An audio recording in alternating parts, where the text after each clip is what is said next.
Hello everybody, c'est l'heure du Hey Lundi Party, vidéo hebdomadaire où je vous parle de mes lectures passées, présentes et futures. Alors, pour ceux qui ne l'ont pas vu sur Facebook, le cadre est complètement différent, étant donné que j'ai un souci d'appareil photo, il filme entièrement flou. Alors, j'essaye de trouver des techniques pour que vous ayez une vidéo quand même, mais la qualité sera peut-être moins bonne, le son sera sûrement moins bon. Du coup, dites-moi en commentaire si c'est horrible et du coup j'arrêterai tant que j'aurais pas fait réparer mon appareil photo ou en acheter un autre tout simplement. Mais du coup, j'essaie des systèmes D pour que je vous parle quand même de mes lectures parce que j'ai quand même 4 livres et demi dont je peux vous parler, plus 2 séries de manga et ça fait quand même beaucoup de retard. Donc, je commence sans plus tarder et dites-moi dans les commentaires si ça vous plaît ou si ça vous plaît pas, je ne m'en vexerai pas. Voilà. Alors, du coup, je commence tout de suite par les mangas. C'est juste ma 4e prise, hein. On va y arriver. On va y arriver. Bref, donc, premier manga que je vous présente, c'est Kingdom Hearts Chain of Memories, le tome 2 par Shiro Amano, édité chez Pika. C'est une duologie, du coup, c'est le dernier tome de la série.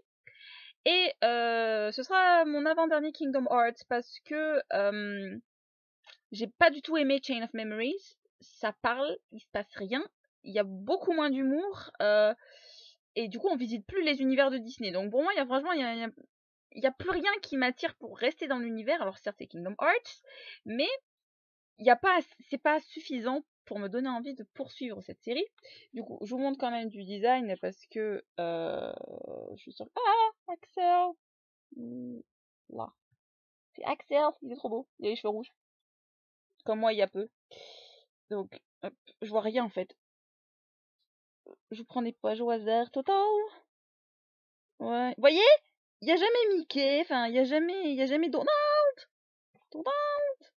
Vous voyez? Et du coup, c'est nul. Enfin bon, bref. J'ai lu.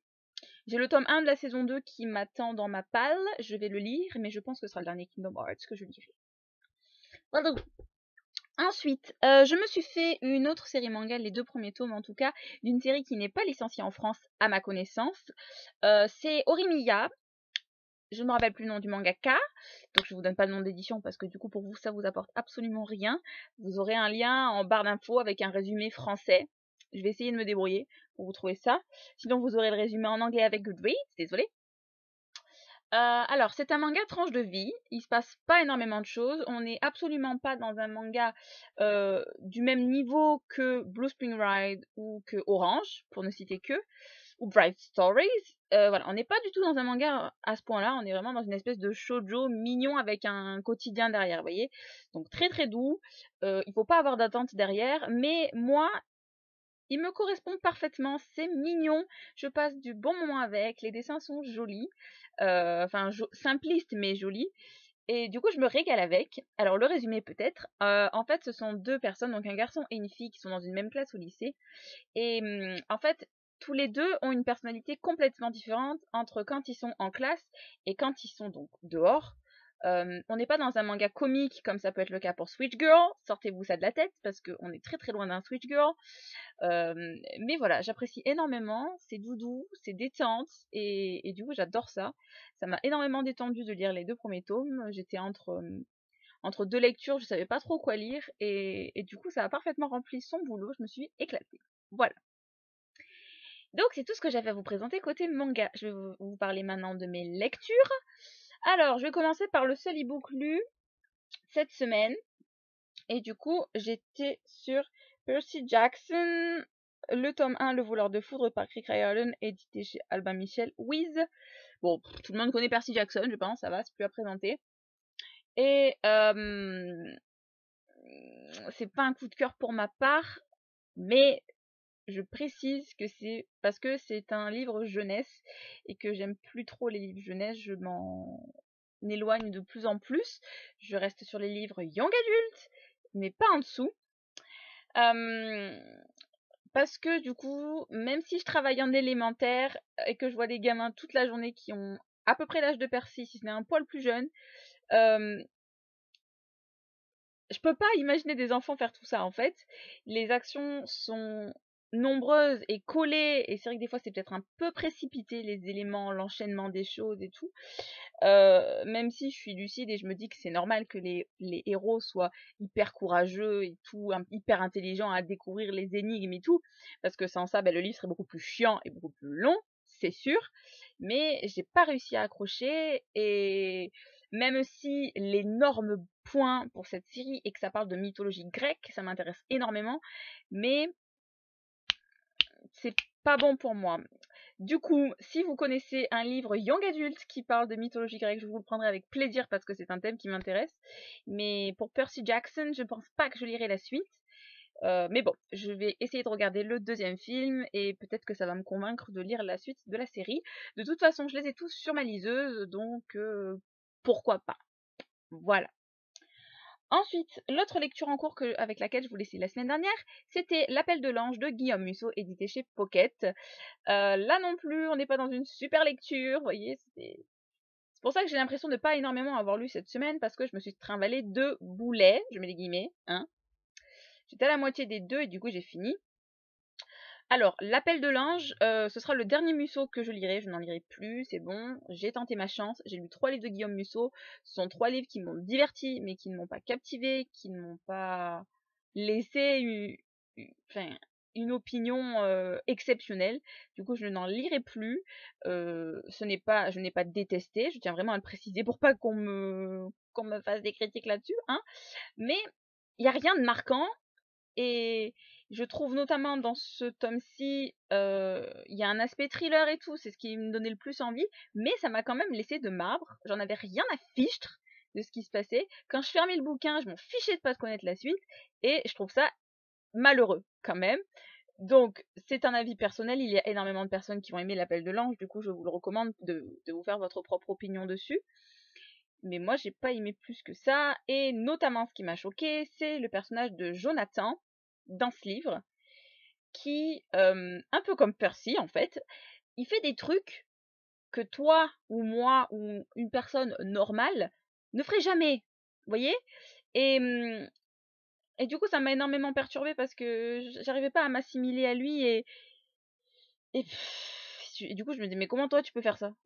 Moi dans cette situation je ferais jamais ça. Bon bref, du coup voilà, je me suis pas sortie hyper connectée. J'ai beaucoup aimé par contre le personnage d'Alice. Elle, j'ai adoré ce qui se passe avec elle, je le précise. Et bref, bye bye Musso. Voilà. Ensuite, je vous présente les 2 bébés de la semaine. Les 2 livres de Jenny Han. Alors, tout d'abord, je me suis fait To All the Boys I've Loved Before, donc qui est le tome 1, et je l'ai relu, en fait, pour pouvoir lire PS I Still Love You, donc par Jenny Han, édité chez Simon & Schuster, mais The Baby, voilà, je suis dans le cadre. Alors, petite rétrospective. Je vais pas y arriver. Je vais pas y arriver. Alors, donc, To All the Boys I've Loved Before, j'ai ressenti exactement les mêmes émotions pour cette relecture que quand je l'ai lu à sa première fois. Bon, c'était il y a que 5 mois, mais il n'empêche que j'ai eu envie de pleurer, j'ai eu envie de rire, j'ai eu des moments, vous savez, les papillons dans le ventre quand vous lisez une scène romantique qui est trop belle et qui vous fait rêver. J'ai ressenti tout ça, et les soucis qu'a Lara Jean, et je me suis sentie énormément proche d'elle encore une fois quand j'ai lu ce tome 1. Et je l'ai tout simplement adoré, je l'ai dévoré. Bon, peut-être pas aussi vite qu'à ma première lecture parce que je savais ce qui se passait, mais je l'ai kiffé. Et c'est nul d'utiliser un adjectif aussi faible pour parler d'un livre que j'ai autant aimé, mais je l'ai adoré. Et j'ai adoré le relire, j'ai adoré replonger dans ce qui se passe, et c'est juste exceptionnel. Je vous le conseille énormément si vous aimez les lectures romances contemporaines détente pour la saison d'été-printemps qui est là du coup. Je vous le recommande fortement. Pour ceux qui ne le savent pas, ce livre existe en français, il s'appelle À tous les garçons que j'ai aimés, édité chez Scarlett, donc Panini Books, en grand format. Je vous le recommande franchement parce que je le trouve tellement exceptionnel et un peu plus mature que L'été où je suis devenue jolie. Mais je peux comprendre, là encore une fois, qu'on puisse ne pas aimer Lara Jean. Je peux le comprendre aisément. Mais moi j'ai adoré, et ceux qui ont aimé donc L'été où je suis devenue jolie, je vous recommande fortement, fortement de vous plonger dedans parce que je le trouve même peut-être un peu mieux. différent mais mieux. Voilà. Du coup, j'ai relu ce tome 1 parce que donc P.S. I Still Love You sortait mardi dernier du coup. Et je l'ai bouffé. L'évidence même. Mais je me suis retenue, je l'ai lu en 2 fois pour savourer le plaisir. Et j'ai moins aimé ce tome 2 que le tome 1. Je tiens à le dire. Je l'ai beaucoup aimé aussi. Je lui ai mis 4 sur 5 sur Goodreads parce que je l'ai moins aimé que le tome 1. En fait, dans ce tome 2, on a un personnage, donc Lara Jean, qui est très différent du tome 1. Elle a beaucoup évolué, donc pour certains ça va être génial, j'imagine. Mais moi je la trouve qu'elle a peut-être un poil trop changé. On la reconnaît plus trop par rapport à l'héroïne qu'elle était dans son tome 1. Bon, en même temps c'est pas plus mal parce que c'est une peureuse née dans le tome 1, mais du coup c'est plus la même. Et j'ai eu l'impression que les péripéties qui arrivent dans ce tome sont vues, revues, déjà vues, et ça m'a pas empêché d'adorer, hein, je tiens vraiment à le préciser, parce que vous allez voir mon avis, vous vous dire, mais elle a pas aimé. Mais si. Et je l'ai adoré, mais je l'ai moins bien aimé. Alors, qu'est-ce que je peux vous dire aussi, parce que je fais pas de spoiler, vous me connaissez. La fin de ce tome me laisse imaginer que je pense qu'il n'y aura pas de suite, que c'est donc une duologie. Donc ça, c'est aussi un bon point, pas de cliffhanger cette fois-ci, messieurs, dames. Et voilà, j'aime bien, j'ai adoré. Je l'ai tué, je l'ai mangé en 2 fois, comme je vous disais, mais j'ai vraiment dû me frustrer pour savourer davantage. J'ai beaucoup aimé. Et dernier petit clin d'œil qu'il faut que je fasse, obligatoire. J'aime beaucoup Jenny Han, ça tout le monde le sait. Mais un truc que j'ai adoré, c'est que dans le tome 1, en fait, elle fait des clins d'œil à Harry Potter. Et là, dans ce tome 2, elle fait des clins d'œil à la Reine des Neiges. Et j'ai trouvé ça tellement énorme. Voilà, fallait que j'en parle avec quelqu'un. Si j'en ai parlé avec vous. Je lui fais des bisous à ce livre, je fais des bisous à Jenny Han. Et donc voilà, si vous aimez les contemporains romances pour l'été, je vous recommande fortement les livres de cet auteur parce que ça remplit parfaitement son travail. Waouh! Donc ensuite, je vais vous présenter mes 2 lectures en cours. Alors tout d'abord, il y a celle que je vais finir ce soir parce que bon, là ça fait longtemps que je me bats donc pour pouvoir vous poster la vidéo, mais sinon c'est déjà fini. En fait, je fais une lecture commune avec mon amie Céline de Ligny Book Addict. On est en train de se faire d'un commun accord par Sophie Jomain, édité chez J'ai lu. Vous savez que Sophie Jomain est mon auteur francophone préféré. Comme quoi, j'ai pas fait exprès, mais j'ai mis mon auteur américaine préférée et mon auteur française dans la même semaine. C'est trop bien. Donc voilà, d'un commun accord, donc qui est une romance contemporaine adulte cette fois-ci.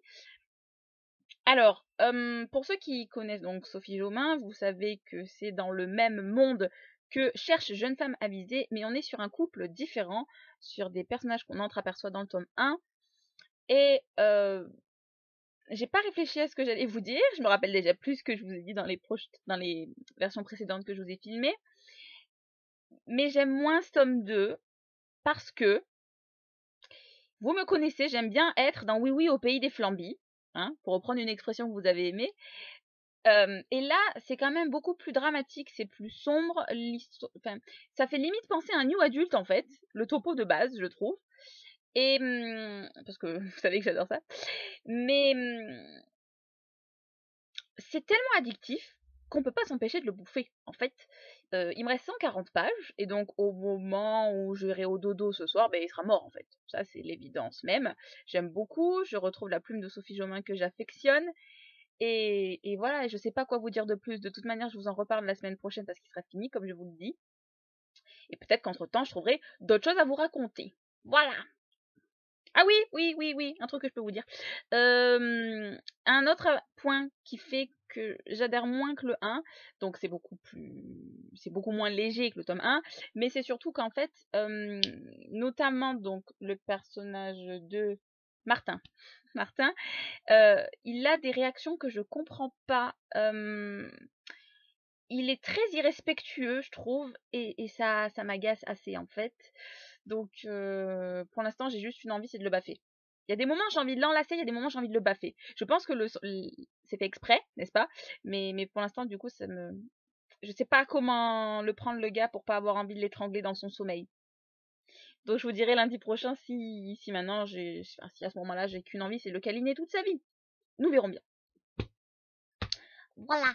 Et ensuite, je vais vous parler de ma dernière lecture de cette vidéo, et donc ma lecture en cours, la deuxième.